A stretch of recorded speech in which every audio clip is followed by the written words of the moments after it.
Lastly, in thinking about sustainability, something I've been really thinking a lot about is the idea of pipelining and who gets to participate in the arts world. So I work for a nonprofit, so that is a community that also I think is thinking about and should continue thinking about that. And then within that, the arts field in particular has a history of having grown out of leisure activities for people who have a lot more money than the people who are being served.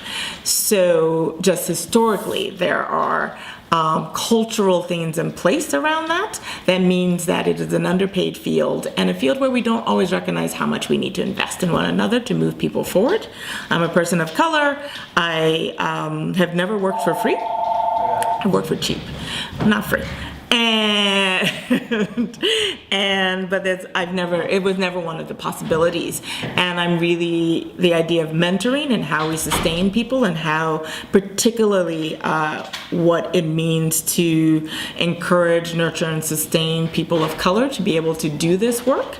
And for the Laundromat Project is led by people of color, which is relatively unusual in this field.